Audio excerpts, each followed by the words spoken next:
аав шиг хүн болно гэхэд бол одоо бол надад яг үнэндээ их хол санагдчих. Ер нь бол өдөр болгон аваараа бахархдаг. Яагаад тэгэхээр өдөр болгон л ажил дээр очиж хүнийг ангааж эмчилж идэг учраас сайн сувлагч болоод дараа нь сайн эмч болоод аавж яриагаа асрандаа л гэж бодож. Ер нь бол баргийн уурлахгүй. Тэгээ уурлахгүй байж байгаад нэг жинтэй нэг үг хэлнэ л дээ. Тэр нь биднэрт их тосно. Яриагаа цөөлөхтөн л яасан бол гэж л имиж эхэлдэг те.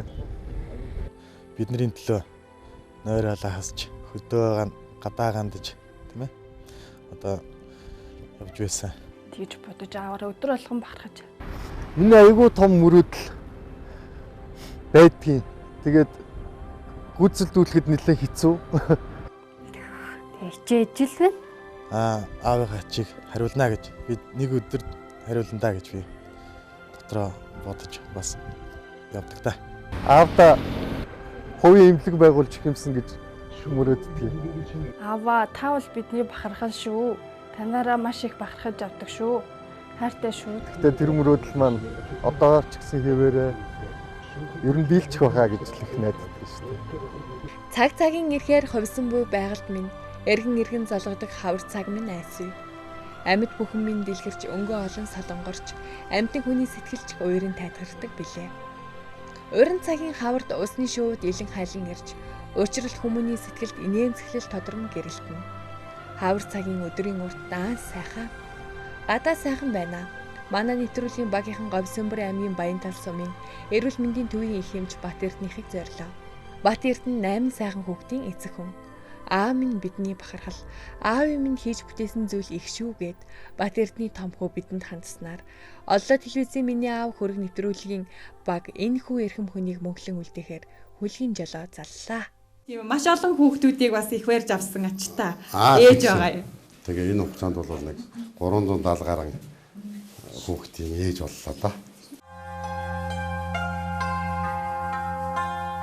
Сайн бацгааны эрхэм хүндэт үзэгчдээ олоо телевизээс бэлтгэн хүргэдэг миний аав нэвтрүүлгийн баг хамт олон өнөөдрийн манай нэвтрүүлгийн гол баатар болох хүн маань тус сумын нэгсэн эмнэлэгт их хэмж хийдэг. Эрүүл мэндийн салбарт 30 гаруй жил ажилласан ийм буянтай буурлаагаамаа. Тэгээ бид бүхэн ярилцаж хүүхдүүдийн хүсэл дээр ингээд аавынхын ажил дээр хүрэлцэн ирээд байгаамаа. Ингээд бүгдээрээ ажил руу норё.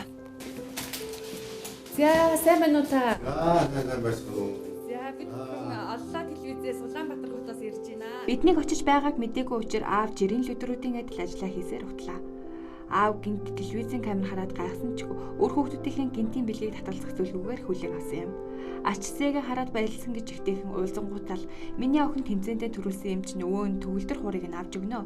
Харин өөр нэг зээ охин өвөө би ийм тус сурсан гэд энэ тэмдгүүл аав хүүхдийн өвөө ацсээ нарын магнат хийнэж нэгэн өдрийг хамтдаа өнгөрүүлэхээр боллоо. Сумын эмнэлгийн их эмчин жижиг дөрвөлжин өрөө гэр бүлийн халуун дулаан уур амьсгалаар дүрж энэ жижигхэн өрөөнөөс эцгийн хайр мэдэрдэг шиг. Хүүхдүүд чинь ингээд гинт ороод ирэхээр гайх уу? Гайхлаа, сони юм байна энэ чинь тэгээд. Одоо тэгээ сайхан нэвтрүүлэгт орё гэсэн бол тэгээд одоо орно. Тэгээ миний үүрэг ороод юу байх вүлээ? Жишээ 24 цэцэрлэг гэж байсан. Тэр нь ажлын 5 өдөр ажилладаг. Тэгэхээр хэдэн дүүнэртэйгээ арга гэр тэмүүлтгүү. Би л үлддэг байсан байхгүй. Тэгээд дүүнэрийн хоолыг хийж өгнө. Тэгээд дүүнэртэй бас их эвтэйхэн гоё сайхан хоолыг өгчхийн тулд тэгээд хоолыг бол ерөнхийдөө Би Дорногов аймгийн Ангаах ухааны дунд сургууль байх үед соёлогчийн ангийг төгсчихлээ.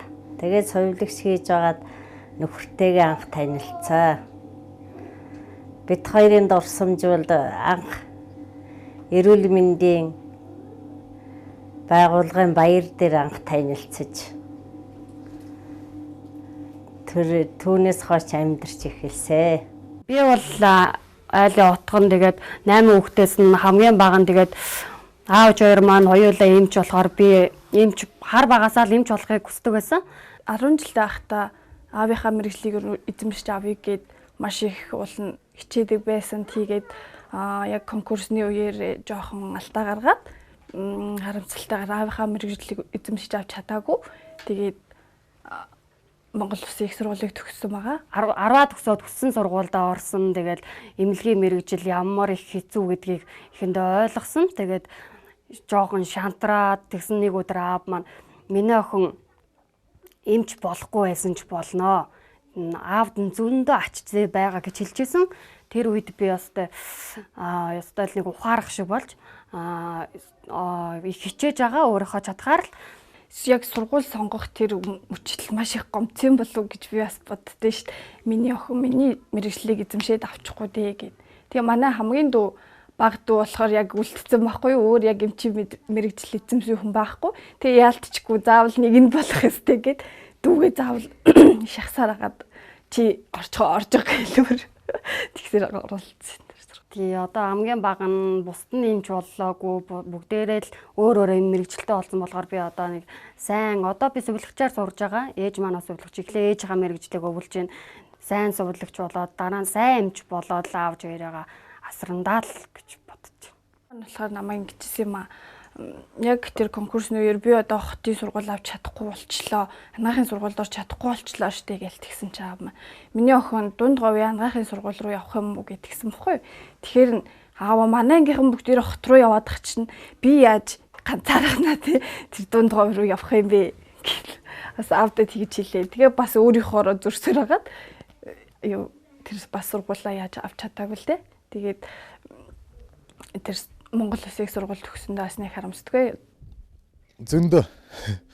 Би эмч болно, би анагаахын дээд сургуульд орно, би аав ээж хоёроо мэрэгчлэг өвлж авна гэж их боддог байсан. Би өөрөө ч би хим биологиороо бас өөрийгөө дайчилдаг байсан. Надад ягаад ч юм эмнэлгийн ажилтан болъё, эмч болъё гэж юусоо санагдаж байгаагүй. Ерөнхийдөө надад их хэцүү ажил санагддгийг. Одоо ингээл бодоод байхад өдөр шөнөгүй, нойр хоолгүй. Тэгээд их л хэцүү хүнд үеийг хажуугаар нүр хүүхдээ өсгдөг хэцүү хүнд үеийг давд туулж өдийг хүрсэн болов гэж боддог. Нэг өдөр телевизээр төмөр замын холбогдолтой мэдээ гарч би тэрийг үзчихэд Монголд машинист гэдэг мэрэгжил байдсан юм байна да гэж би анх бодож байсан.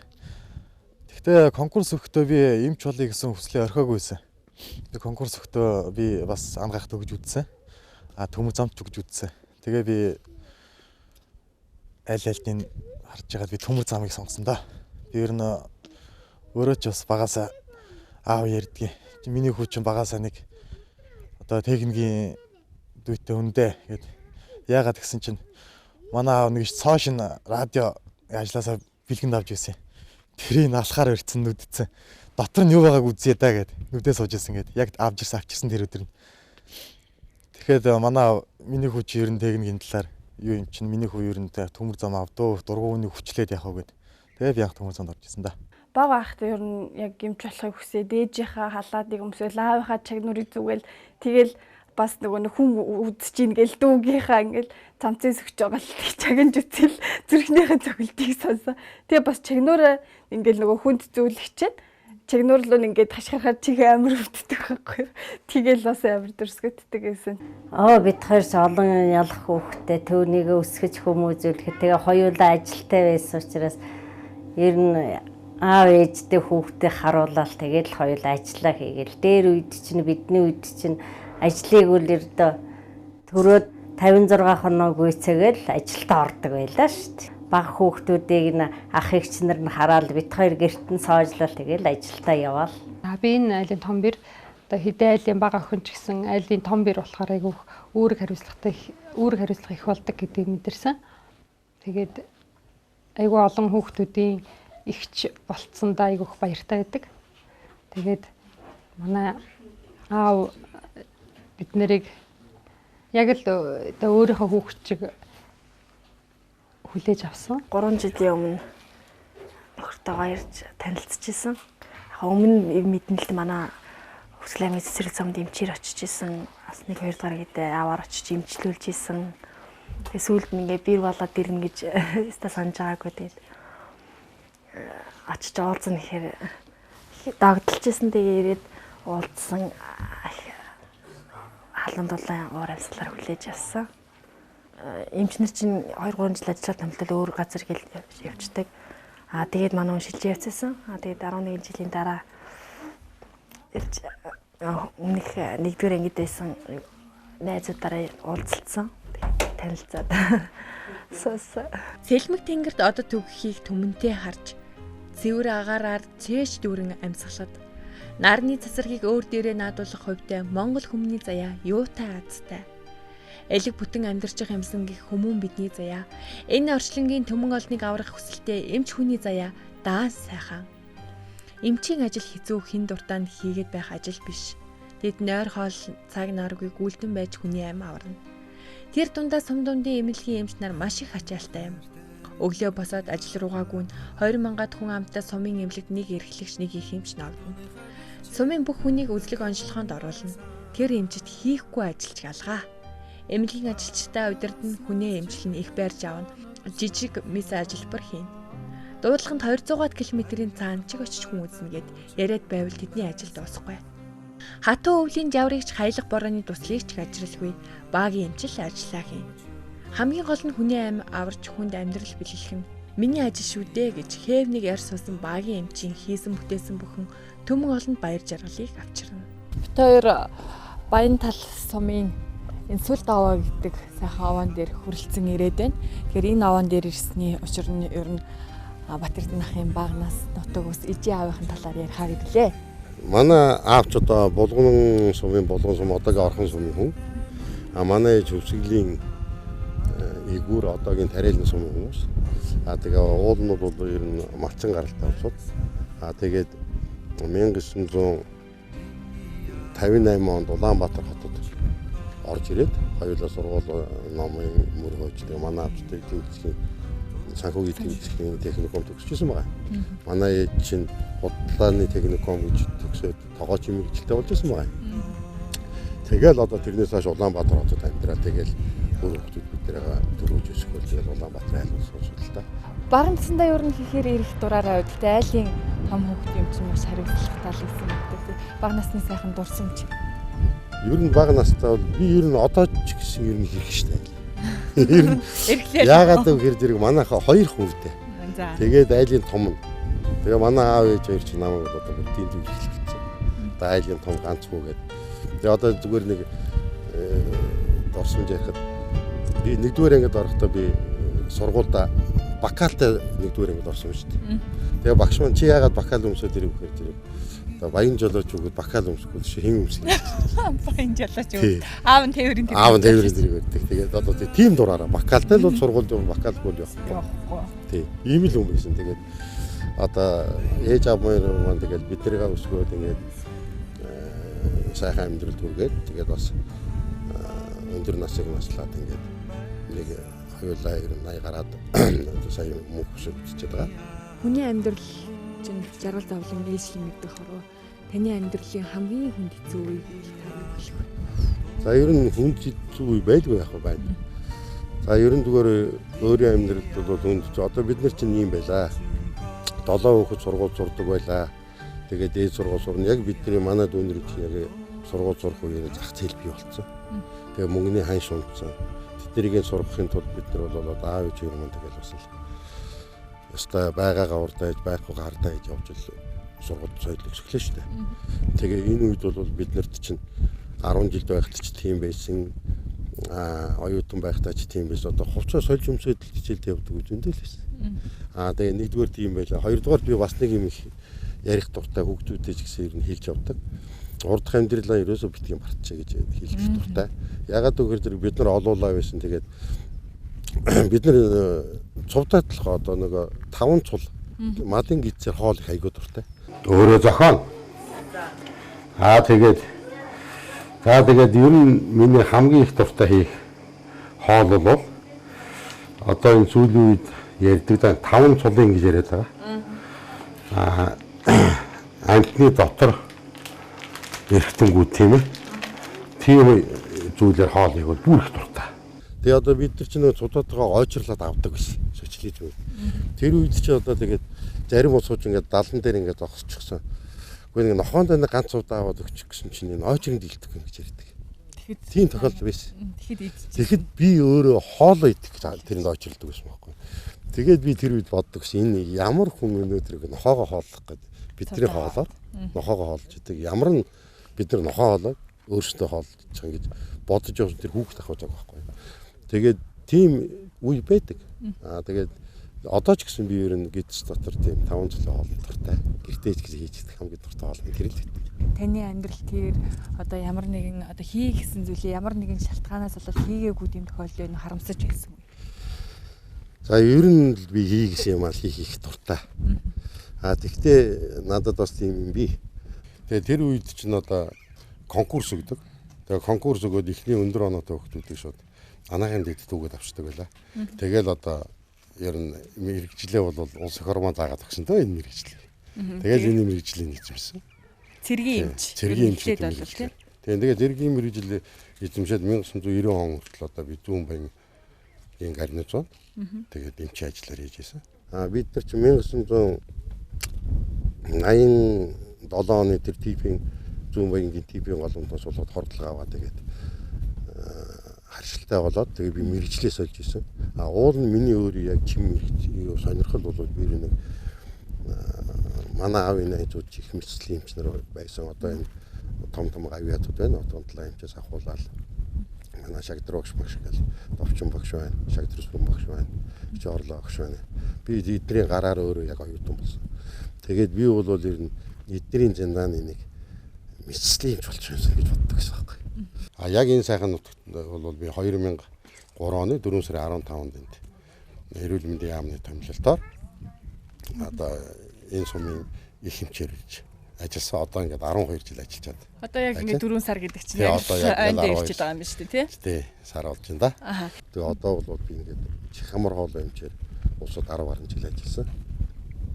Тэгээ одоо бол ингээд суманд ирээд сумын хэмчээгээд бас 18 жил болчихлоо. Энэ хугацаанд бол би одоо цэргийн газар ажиллаж байлаа. Ахмад цолтой Зүүн Баян цэргийн госпиталаар ажиллаж байсан. Мөн Хангаан нутаг одоо Хөвсгөл Хинтэн аймагуд араас ажиллаж явлаа. Тэгэл сумч чинь одоо бүхэл ямиг хийж байгаа шүү дээ Мисслаа хүртэл. Тийм тэгээ одоо яг суманд ирээд ажиллаа. Тэгээ Хинтэн аймагт ажиллаж байлаа. Хинтэн аймагт ажиллахдаа сум дундаа ийм мэдлэгийн ус давхар хийгээ явж байлаа. Батан томын чинь хийж үзлээ. Хинтэн Хөвсгөл аймагт мөн бас Батан томын чинь хийж байлаа. Мэдлэгийн чинь хийж байлаа. Сайхан алдартай сайхан баялагтай мэдлэгтэй багш нарыг өгөөж хүрцэн гэсэн нуурж авсан. Гэхдээ унтчихтаа ч гэсэн одоо ингээл борооны тусал цонх тогшхтол одоо дуудлага ирж ийн гэж сэрдэг энэ тохиолдлууд бол бий. Тэгээд өмнө би ч одоо 7000 хүнтэй сумч ажиллаж байсан энэ аймагт. Тэгээд энэ сумын эмч гэдэг бол ерөнхий эмч. Бусад эмч нартай адилхан мэрэгжил зааж тэр мэрэгжлэрийг дагнадаг. Одоо сумын эмч хүн бол чих хамар хоолой нүд шүд дотор мисасл эмэгтэйчүүд төрөх гэл ингээл бүгдийн л өөрөөсөө хариуцж ажиллана. За зарим нэгэн ч баг хинээтэл гэдэг бах тоо. Би ч юу өөрөө бол ер нь удмын юм шүү дээ. Манай бол өөрөө хоёулаа ажилчин гаралт, малчин гаралт ажиллаж гэж би ярьсан. Тэгээд манай ер нь өвөөч гэсэн тийм их шударгун биш юм гэлээ. Тэгээ манай бол ер нь гол зарчмын биднийг шударга байл гэж хүмүүжүүлсэн. Тэгээ би ч гэсэн өөрөө шударга байх дуртай. Юм нэг шударга л байж их юм бол юм явуулж гэдэг. Би одоо хүүхдүүдэд ганц ахих юм нь бол ерөөсөө тэгдэг. Та нар бол 3 дахь амьдралыг бүүмэрт дандаа дуусгаж байгаа. 2 дахь нь чинь шударга л бай. Тэгээ бити юмны давалгаанд авт. 3 дахь нь өөрийнхөө бодсон юмыг бол яг тэр чигээр явбал тэрэндээ л хүр гэдэг байхгүй. Битгээл наана няц. Үгүй няцах юм их гарна. Тэр нь няцахгүйгээр л хүрч чадж илээг үл тэр хүн сая би ажиллажлаа би нэг хийчлээ гэж бодсон байгаа. За би урлагийн тал бол ерөнхийдөө нэг жоохон маархалтай. Гэхдээ тэгтээ тэгэл урлагийн үждэг болоо социализмын үед ч тийм байсан. Одоо ч гэсэн нэмлэгийнхээ охтуудын дунд ороод дуулаад явдаг шүү дээ. Жилдээ дуулаад яв. Манай эмдэгчин хамт олон чинь энэ сумынхаа урлагийн тэргүүний байгууллага. За. Спортын тэргүүний байгууллага 3 жил хадгалсан юм.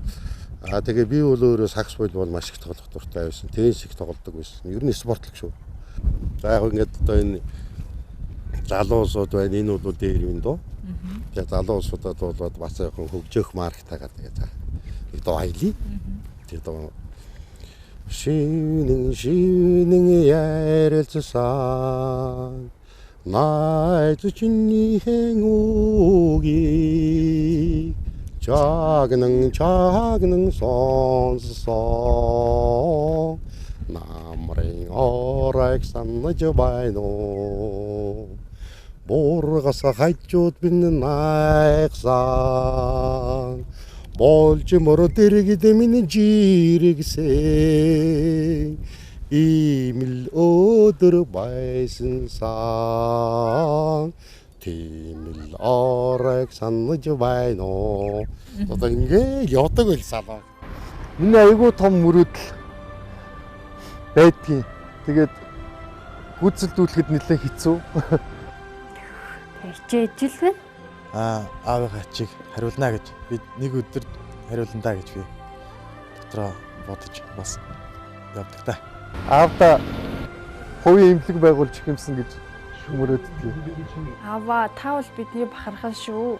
Танаараа маш их бахархаж авдаг шүү. Хайртай шүү. Гэтэ тэр мөрөөдөл маань одоогоор ч гэсэн хэвээрээ ер нь дийлчих байхаа гэж л их найддаг шүү дээ. Гийн эмнэлэгт одоо ажиллаж байсан тэр үеийг нэг дурсаж бас цагийн сайханд Бат Эрдэнэгойч Ахмад Цолтой явж байлаа тийм ээ. Тийм ээ. Би Ахмад Цолтой айрмаас халагдсал да 1990 онд. 1985 онд энэ 1979-80 онд энэ Нангаахын ухааны дээд сургууль цэргийн эмнэлгийн боловсрол хүчин бэлтэнэ гэж нэг жид 25 хүүхдийн бүрэлдэхүүнтэй анхны цэргийн анги нээжсэн. Тэгээ тэнд одоо оюутан болж орж илаа. Тэгээ одоо цэргийн сургууль төгсөөд цэргийн госпиталд ажиллаад Зүүн Баян гэдэг гарнизон чинь тэр үед одоо түүх болж исэн гарнизон 18,000 зэрэгтэй 3,000 гаруй офицер ахлагчтай. Өөрсдийнх нь бас 1,000 гаруй иргэдтэй. Тэгээд 250 ортой айгүй том госпиталтай байсан шүү дээ. Зүүн Баян том госпиталтай шүү дээ. Одоо тэр маань татан буугдаад бүр зүгээр нэг сумын эмнэлэг болсон шүү дээ. Тэгэхээр тэр госпитал маань чивээрээ байсан тэнд ээж алба хашиж явах байсан юм ямар ч л байсан цэргийнхаа ажлыг бол хийгээл явж байгаа юм байхгүй. Цэргийнхаа эмчийг хийгээл явж байгаа юм. Тэгээд тэндээ одоо 5 жил ажиллаад тэгээд 1989 оны тэр 87 оны тэр юугаар өвчнөөр бид нар голомтнд орж ажиллаж байгаа л тэгэл тэрнээс хойш мэрэгчлээс олж байж байгаа. Тэгээ 90 онд одоо энэ ардчсан өвчнөд гараад тэгээ нэг цомтгол гэж нэг айхтар мөн Монгол даяар явууллаа шүү дээ. Тэгээ тэр цомтголд одоо орж тэгээд ингийн нэрэмч болж ажиллаж байсан байна. Одоогийнхтай адилхан ингэж 2-3 жилээр сургадаг тийм семинар юу курс олгох гэж байгаагүй л да. Бидний үед хамгийн дээдлийн хугацаанд 6 сар дундах хэмжээнд 3 сараар төгсдөг гэсэн. Тэгээ бид нар ч одоо сэхэн амьдруулах курсд зөвлөлт холбоот улсад бид нар дөрвөл очиж байсан. Тэгээ 2 нь мэслимч болох, 2 нь сэхэн амьдруулах юмч болохоор очиод тэгээд сарын дараа бид нар жижүүрс гараад тэгээд нэг цэцний өвчтөй хүн ихээр цэцний тагалгаа хийж аваад тэгээд авцсан чинь маргаашин зөмөрө дууддаг юм байна. Тэгсэн чинь тэр том эмнэлэгт чинь тэгэж дурын оюутан хагалгаа хийх ёсгүй юм байна. Тэрийн дур мэдээд орсон байдаг. За одоо ингээл арга хэмжээ аваад хөөгдөх гэж бодож байлаа. Очоод одоо эх орондоо очоод эмчтэйгээ салууд их гэл гэж бодож байсан. Тэгсэн чинь харин зөвлөгөөд зөвшөлтсөд уулзаад тэгээд Монголын эмчнэр бол диктаторгүй энэ төвшөндө хүрсэн юм байна. Энэ дүрийг урьдчилаад диплом нөгөөд явуул гэднэр гэж. Тэгээ ингэж явсан түүх би. Тэгээд эмчнэр чинь бас өвчнөдөө маш их нэрмэгдэж штэ. Тэгээд тэр 1987 оны ТП-ийн голомд 4 их хэмжээ голомтод нь ордочлаа. Тэгээд дөрвөлээ эпири хордлогоор хортоод тэгээд зөвлөлт холбоот улсад очиж эмчлүүлж ирсэн. Тэгээд тэрнээсээ 2 нь ирж ирсэн. 3 нь ирж ирсэн. Одоо нэг нь тэндээ одоо бурхан болж ирсэн юм тохиолдол бэлдээ.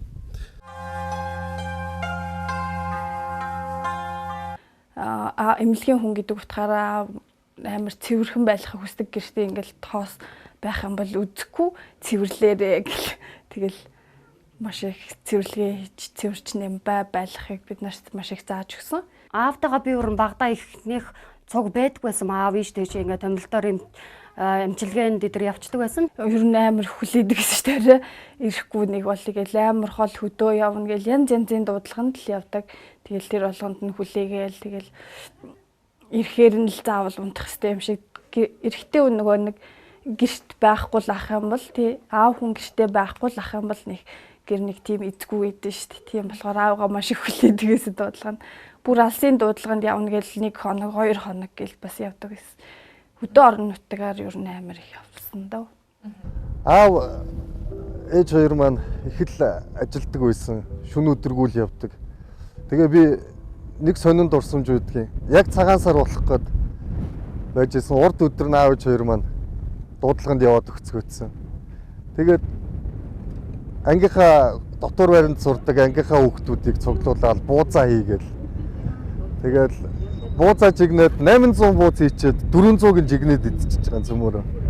Тэгээд маргааш өглөө нь 2 дүүгээ цуглуулчаал өглөө нь золгоод ингээд сууж ирсэн. Тэгээ байжсэн чинь аав ээж хоёр хурж ирээд миний 3 хүүхэд хоорондоо золгоо сууж идэг яасан хөрх юм бэ гэж инээлдчихсэн. Тэр үеийг ерөөсөө мартдаггүй. Ер нь тэгтлэл их ажилтай арга гэртээ үзэгдэх завгүй л тэгтлэх ажилтай л ажилтдаг байсан санагдав. Зүгээр 400 метрийн зайтай байгаа гэртээ л орохгүй л явдаг үе бол энүүхэнд байлаа шүү дээ. Сумын эмчийн цонхол байнгын төстэй сумын эмчд бол яг гүн нойроо гэж байдаг. Ерөөсөө хизээ юу яах вэ гэдгийг бол байнга л чагнаж идэг юм л болсод. Өөрөөр 24 цагийн л ажилтаа босоод шүү дээ. Тэгээ хагас сайн бүтэн сан гэж амралтын цаг байхгүй. Баяр ёслол гэж баярлах ирэх байхгүй. Тэгээ тэр болгоноор заавал хариуцлагатай жижигөр өөрөө дааж авч гардаг их эмч нар. Тэгэхээр зэрэг бол баяр ёслолын дараа баяр ёслолоо тэмдэглэдэг юм л болсод л та. Манай аав байга дуудлагад явдаг. Тэгээд би аавынхаа жолоочийн хүүтэй найз. Тэгээ бид хоёр нэг дуудлаганд хамт явахыг амар хүсдэг. Тэгээ аав бид хоёрыг болохоор хөдөө хээр даарч нинэ тэрээгээд бас авч явахгүй. Тэгэн гот нь бид хоёр 69-ны хоньных нонгорд ороод хөвчдөг байсан. Тэгээд нуг чивчээд яг нөгөө айлаа үзэх айл дээр очин гот нь бид хоёр араас нь гараад ирдэг. Ягаад тэгэхээр бид хоёрыг буцаагаад аваа явахгүй болохоор бид дээр тэгж нэг дуудлаганд явдаг байсан да. Тэгээ мотоциклээр явна. Тэгэл заримдаа уйлаад дагаад уйлангуудаа одоо манай аав бас мотоциклэн дээр дүүрэл сундлал аваад явдаг л байсан бид нарыг. 11-р ангита хинтийн дадлалт сууж исэн хичээлдээ сууж исэн чинь мөхчмгээ чамтай уулзъя гэж ингээ багш гаднаас орж ирсэн. Тэгээд ороо гараад очсон чинь манай аавч хоёр. Тэгээд би амар баярлал бүр амар их санцсан амар баярлал аавыгаа тас твэрэл ээжтэйгээ гуруулаа зүгээр дэвтэр номоо шууд хаяал хичээлээ тастаал шууд тэгээ явж исэн. Тэр өрөөс санаанаас гардгүй. Тэгээд бид нэр чинь тэр чигээрээ яваад нойрволонд очиод бинтийн бас нэг сон нойрволонд очиод бас нэг эмнэлэгт нойрволонгийн сумын эмнэлэгт ажиллаж исэн. Тэгээд хаа газар очиод нэг эмнэлгийнхаа нэг мухрын өрөөнд л бид нэр амьдардаг байсан. Тэгээд мухрын өрөөнд нь амьдрал тэгсэн чинь яг хажууд талд нөгөө төрөх өрөө байдаг байсан. Тэгээд юу яагаад нэг өдөр хүн төрөх болвоо. Тэгсэн чинь бид нэр нөгөө яаралтай төрөх болсон. Тэгээд ус нь гарцсан байсан л юм шиг байлээ. Тэгээд сумандаа төрүүлж игээд аав тэгэл төрүүлэгч бид нэр тэгэл ах эгч манай дойдлын 2 ах эгч тэр ингээл аяг тавиал хажуунаас нь ингээд хандаа аяг тавьж байгаа амар соосдог байсан. Тэгэл чарлал нөгөө үн тэгэл бид нэр чарлахаар нь яана гэж чарлахаа болчингууд нь яага чарлахаа болчваа гэл амар инээлдэг. Аавтайгаа ер нь бага насаа хөвчлэн өнгөрөөсөн. Тэгээ оюутан болсноос хойш ер нь тусдаа байж эхэлсэн байгаа. Аа маань эмч хүн болохоор энэ тийм очиж олон газараар явдаг байсан. Тийм учраас маш их сургуульд амжиж сурж явж байсан. Манай нөгөө нэг олон газар очдог байсан болохоор тэр нөгөө нэг сургуулийн хувийн иргэний артаал шилжүүлэх хийдэг хуудас байдаг шүү дээ. Тэр хуудас маань хамгийн сүүлд энэ Говьсүнбэрийн аймгийн 2 дугаар 10 жилд ирээд тэр хуудас маань дүүрсэн баха. Тийм учраас маш их олон газараар явж исэн. Би бол өөрөө ингэж боддیں۔ Би бол одоо энэ эмнэлэгтээ бол одоо яг ингээ ороод ирсэн тохиолдолд би эмчүүд. Тэрнээс биш би буцаад яг энэ эмнэлгээсээ гараад бусад чөлөө цагаар бол би зүгээр л иргэн аавал хүн байх хэрэгтэй. Тэгэхээр яг ингээд танаа нутагт ингээд ирсэн тантай ингээд уулзаад байж байгаа юм чинь бас танаа нутгийн одоо сайхан онцлогийг үзэгчдээ бас хэлхэн зүйтэй болов гэж бодчих. Яг одоо бит хоёр бас юуны дэргэд ирээ зогссон байгаа илээ. За энэ бол манайх одоо энэ Баян тал гэдэг нэртэй сум. Энэ бол манай улсын хамгийн отхон сум. Манай аймаг бол хамгийн отхон аймаг. Тэгээ энэ 1990 оны баг хурлаар Говьсүнбэр аймаг болгоод 91 оны 8 сард баг хурлаар Говьсүнбэр аймгийн Баянтал сум гэдэг энэ нэрийг бол бий болгосон. Тэгээ хамгийн отхон сум. Юу Оросын цэргийн эскадрил байсан байхгүй юу? Оросын цэргийн нисэх хүчний одоо тийм бааз байсан. Тэгээ одоо бол энд бол ингээд энгийн иргэд амьдарч байна. Тэгээ тэрний дурсгал одоо Орос Монголын дайчдын энэ онгоцны цэргийн хөшөө. Энэний дээр бид нар зогсож байгаа. Тэгээ дандаа орсууд амьдардаг. Тий. За тэгээд цэргийн техникийн зарим хүчин нөө мэрэгчлэлтнээс Монгол нисгч нар ихтэй байсан. Тэрнээс Монгол цэрэг ахлагч гэж байгаа. Тэгээ орсуудтай байдаг гэсэн. Тэгээ бид нар бол яг би өөрөө зүүн баян тэр үед амьдарч байсан болохоор хоорондоо ингээд биеинтэй их найзууд байдаг байлаа. Тэгээ энтхийн одоо энэ дивизийн ардлын орлогч Кузма гэдэг нэг хорондоо байдаг гэсэн. Тэгээ тэр бид хоёр их найз болоод тэгээд тэр үед орсууд ч юм Монгол хувцсан их дуртай. Тэгээ тэр үеийн Монгол цэргүүд бол нэхий дээл өмсдөг гэсэн. Цэрэг нэхий гэдэг. Тэгээ тэр дээлэнд их дуртай. Тэгээд тэр цэрэг нэхийнээс дөрвөн ширхгийг одоо Кузмад авчирж өгөөд Кузма надад онгоцны ком хувцас жишээ нь бэлгэлж ийсэн байхгүй юу. Ингэж одоо бие биендээ бэлэг солилцож явсан. Ер нь ингээд бодоход бүх зүйл дараа нь дурсамж бол. Тийм. Дараа дурсамж түүх бол. Юу байсан. Энэ хотхон ч айгүй том юутай 1800 гаруй цэрэгтэй. 400 гаруй овчоор ахлагчтай ийм том скадр хийсэн шүү дээ. Тийм. За зөвхөн энэ онгоцны юун дотор нь 120 ширхэг онгоц байх. Ийм зохион байгуулалттай хотхон байсан шүү. Тэгээд 1990 онд ингээд татан богдсон байна. Монгол давхар байранд халуун хүйтэн устай ганц сум нэг. Тий одоо энэ сум бол одоо үндсэндээ бол нэрээ Монгол улсад ганц сум шүү тий. Тэгээ сургууль цэцэрлэгийн 5 давхард байрлал. 5 давхар ийм уг сургууль барилгатай сургууль ер нь Улаанбаатар цөөх шүү дээ. Тэгвэл өнөөдөр Говьсөнбөр аймгийн Баянтал сумд байгаа л байна. Би анхны дэд оюутан байлаа. Манай хөгшөөвдөд 1-р төрхтөр төрчлөө гээд. За ингээд дахиад очив. Тэгээд яваад очив чинь их хөргч маань бид нар дадлага хийдэг болохоор таньдаг. Чи өөр ороод ир гэдэг байхгүй юу? Яваад ороод очив ингээд 4 ээж ингээд төрж байгаа. Орон дээр 4 ээж төрж байгаа. Нэг нь манай ихнэр байгаа. Хүүхэд төрөөд гисэн чинь цаашаа барих гэсэн чинь барьсан чинь хүүхдээ барьж чаддаг. Одоо ингээд чанга барихаар бяцалчих гаж байгаа юм шиг. Зөөлхөн болохоор нөгөө гусаж унчих гэдэг байгаа байхгүй юу? Тэгээд ингээд хамаагүй нөхөөс очоод ингээд хөшчихсэн юм ингээд бариад ижсэн. Нөгөө хүн чинь их баригч маань болохоор зэрэг яасан гэхээр дараагийнхаа ихэд үйлчлээд намайг нөгөө оюутан болохоор одоо ингээд орхицсон ба шүү дээ. Аян бол хүүхдээ ингээд янзлчихна гэх. Тэгээд нөгөө ихчүүдэд төрүүлж эргээд ирэхэд нь би яг нөгөө хэвээрээ ингээд зогсож байсан. Тэгээд загнуулж байсан. Чи ер нь оюутан болох уу, эмч бол чадах уу, чадахгүй юу гэж. За тэгээ манай том хөгч ингээд Улаанбаатар төрсөн. Охин маань зүүн баянд төрсөн. Тийм учраас би хулан нэр авсан. Тэрний баг маань Хөвсгөл аймагт төрсөн. Дараагийнх нь Хинтээ аймагт төрсөн. Одоо ингээд манайхан ч одоо ингээд төрсөн. Энд тэмдгүүл төрсөн. Тэр үед яг их орон хаанаач гэмээр тэмдэл бид нар очдөг байсан. Ерөнхийдөө бол аавынхаа сэтгэлийн тэнхээ, холч хараа юмд жижиг гэлтгүү ач холбогдол өгдөг. Тэр сайхан зан чанарыг нь би үргэлж хүндэлж бахархаж явдгийг. За миний хүүхдүүд яач ядарч явсан хулгай ээж, худлаа ээж болохгүй шүү гэж загтдаг.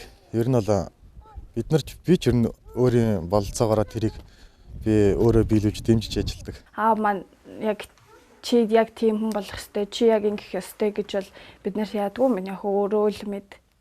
Тэгэл яг өөрийнхөө л сонголтоор л явал гэлдэг. Аавынхаа өгнөөс нэг зүрдгүү маа. Аав маань ер нь их ёс журамтай тэгж аягтай сургуулаа төгсөөгөөч хүнтэй сууж ерөнхөн болов энэ гэж их загтгал да. Манай аав ер нь их юмыг түрүү хэлсэн жижиг гэлтгүү их бодож тунгаадаг. Ямарваа нэгэн үг аавд хэлсэн, ямарваа нэгэн асуулт асуусан байхад эргээд хариуг нь авахын тулд тодорхой хугацаанд хүлээх хэрэгтэй болдог. Тэр хариулт нь хизээч ирж магадгүй, тэр нь сарын дараач байж магадгүй, эсвэл тэр дорооч байж магадгүй. Хиндээч нэг зангаараа гэл дуу идэг штэ. Хээг үг үзэх аав нь гэл. Яг тэр дууны яг л үг одоо яг манай аавдыг зориулагдсан юм шиг. Ер нь хинд ч нэг зангаараа тэгээ айгу хэлэх гэсэн үгөө яг шууд шулуухан хэлцдэг. Аав ер нь нэг хөвчлэн ууралдаггүй. Тэгээ бид нарт бас хизээч амлалт өгдөггүй. Яагаад тэгэхээр аав нь чадах юмаа за бодё л гэж за бодъё гэж хэлсэн л бол заавал биелүүлдэг аав маа. За энийг нэг энэ талаас нь хараад үзье гэж их юмыг олон талаас нь харж үздэг л болов гэмээр их бодлогоширсан байдлаа заримдаа ажиглагдаад ирдэг. Аавд ингээл нэг юм хэлсэн бахмал заавал бодъё гэцэн л ахын бол аав заавал тэрийг биелүүлдэг. Ер нь жоохон имээдэг шүү дээ. Хүн жоохон имээдэг хүн байх ёстой гэж би боддیں۔ Тэгтээ ааваасаа ер нь жоохон айдаг. Гэхдээ тийм амар айхвшилтэй нэг зодод нүддэг биш дээ. Тэгэж айхгүй л дээ зүгээр л итгэлийн нэвдчихгүй л гэж байдаг л та. Ер нь аавыг дуугаа хураах ч юм уу эсвэл бол яриагаа цөөлөхтөн л яасан бол гэж л имэж эхэлдэг те. Яг одоо нэг төс тас нэг тийм юм байдаг шүү дээ. Тийм айгуу гоё. Тэгээ бас манай амьдралд ч гэсэн айгуух ирчүүч өгдөг юм. Хаяа бит хоёр шийдвэрлэх асуудлаа ч гэсэн ааваас уцтаа асууж гээл. Тэгэл ямар нэгэн болохгүй юм уу эсвэл жоохон ингэ сэтгэлээр унтсан тохиолдолд ааваас юм асуугаад ааваас зөвлөгөө авчгаар бүр айгуу гоё сэргээл юусэн гэж болох юм байна. Айгуу шийдэмгээ болчдаг. Айгуу гоё түшигтэй. Апангум дундуэ романгум Насиге эгэгум наукиява исэг жарханта. Манай ер нь бол баргийн уурлахгүй.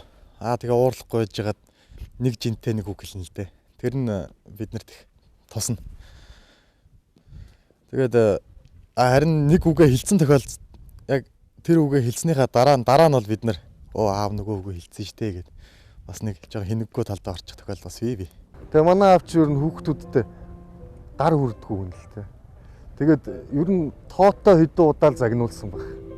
Би нэг ангийнхаа хүүхдийг шоглолцоод 7 дугаар ангид байхдаа. Тэгээ би мэдсэн л те нөгөө шоглосон хүүхд мань гэрлүүгээ уйлаад гараа яваад гисэн. Тэгээд гэрлүүгээ явах замд аав гэрийн үүдэнд гараад ирсэн. Нөгөө хүүхд ямаа ээж нь хүрээд ирсэн байсан. За би ингээд баларчтай л гэж бодсон. Тэгсэн чинь за одоо энэ нөхрийн турсгыг нуулаад өгье би. Одоо таныг харж байхад турсгыг нуулаад өгнө гэж нөгөө хүнийг явуулсныхаа дараа за миний хүү яах гэж ингэчээдгийг. Чи одоо их буруу юм штэй гэж надад ойлгуулж хэлчихсэн. Тухайн үед би маш их айж ирсэн санагдчих. Одоо ингээл турсгыг аваад тэгээ байжтэй гэж бодлоо. Сургуулаа төгсөөд оюутан болоод Улаанбаатар руу орохоор болсон. Тэгж байна. За чи саасан дээрээ юу авах вэ? Ямар хувцас авах вэ? Чи нэг өөрөө сайн бичээдгээ гэв. Тэгээ би бичээл за нэг өмөд гутал цамц гэдэл нэгээр нь бичсэн. Одоо чийдэг бол наатныхаа үнийг ард нь бичээдэг. Чи хэдэн төгрөгөөр наатах авах юм. Тэгээл яг бичээл өгсөн. Яг тэ Улаанбаатарт ороод Нарантуулаараа нөгөө юм аваад явсан. Бас нэг бүс таалагдсан. Надад нэг тэлээ таалагдаад. Энийг авъя гэсэн чи минийхөө наатгаа чи бичээгүйсэн даа гэх. Яг манай юм шударгал да. Бид нэр ингэж хүмүүжүүлсэн. Ерөөсөө айлт ингээд зүг оронгууд аав ингээд чихэр өгн надад өгн би авлаа аваа кермалал тэгээ гараал айлаас гарахтаа шууд миний охин маа гэж кермалсан чихрээ шууд өгдөг байсан.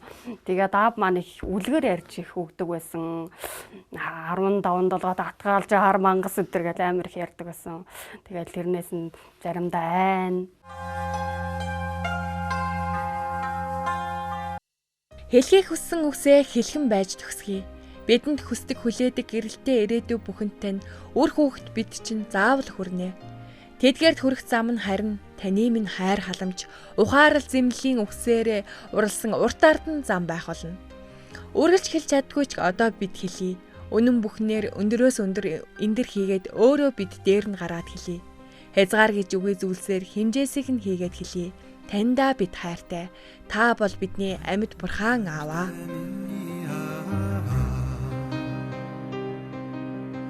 Эр хүний нулимс балт гэж ярьдаг шүү дээ. Тэр утгаараа ч юм уу үр хүүхдэд харуулъя гэж боддгоо ч байсан байж болох юм. Ер нь аавынхаа уйлж байгааг бол харж байгаагүй. Гэхдээ хүн л болсон мэдээж өөлөх, шантрах, зовох, баярлах хөөрөх эсэн бүсийн асуудал амьдралд гарч ил байсан байх. Гэхдээ яг уйлж байгааг нь бол ерөөсөө харж байгаагүй. Аавынхаа нулимсыг үтж байгаагүй. Тэгээд маш тийм сэтгэлийн хаттай хүн байт юм болов уу гэж бас боддог аавгаа. Ер нь ингээл анзаарч хахад сэтгэлээр унсан ч үе ч юм уу те ямар ч тийм юм а бид нарт ерөөсө харуулдаггүй. Маш тийм нууцлагдмал ч юм уу тийм байдаг. Талаараа уйтгар гүнигтэй эсвэл ууртай ширүүн одоо ямарваа нэгэн сэтгэлийн хөдлөлтөй байх үе бид нарт нэг харуулад ийдгүү.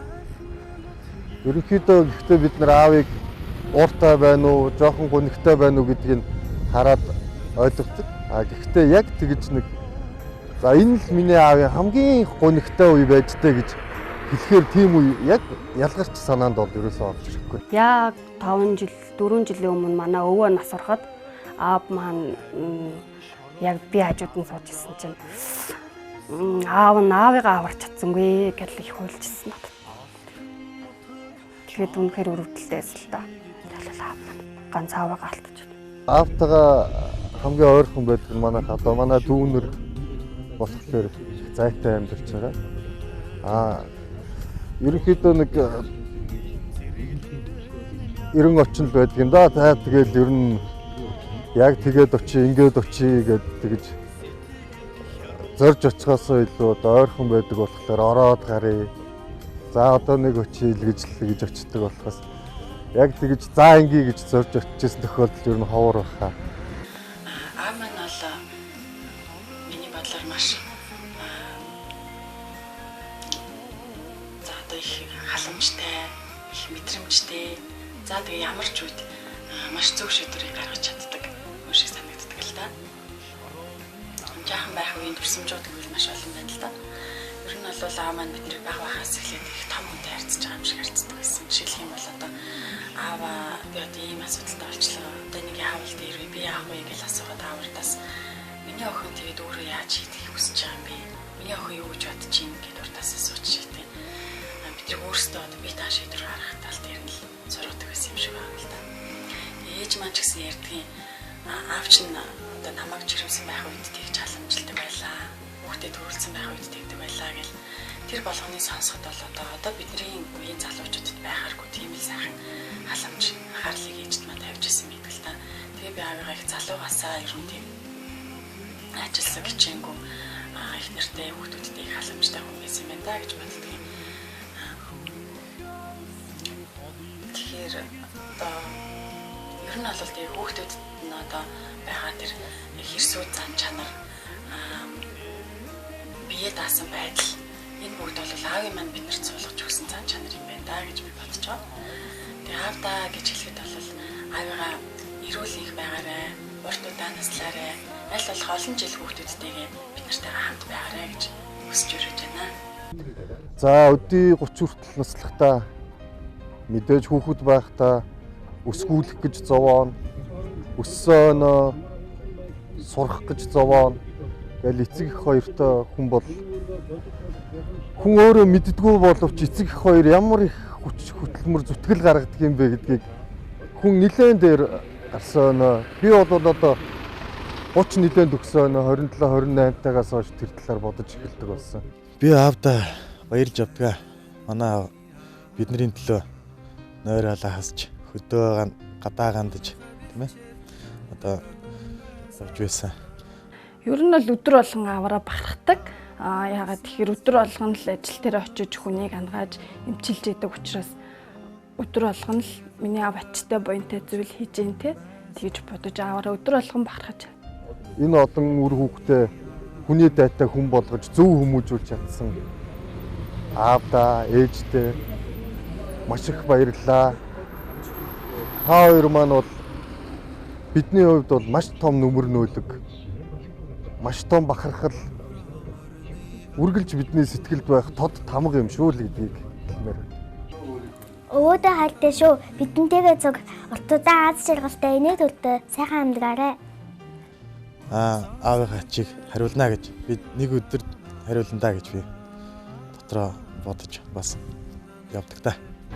Миний айгүй том мөрөөдөл байдгийн. Тэгээд гүйцэлдүүлэхэд нэлээд хэцүү. Гэтэ би аавда нэх гоё таарсан хөөрхөн хувийн эмнэлэг байгуулж ихэмсэн гэж мөрөөддөг. Гэхдээ тэр мөрөөдөл маань одоо ч гэсэн хэвээрээ ер нь дийлчих байхаа гэж л их найддаг шүү дээ. Ааваараа танаараа их бахархдаг. Намайг уурлаж гомдож байсан бол үгүй уучлаарай.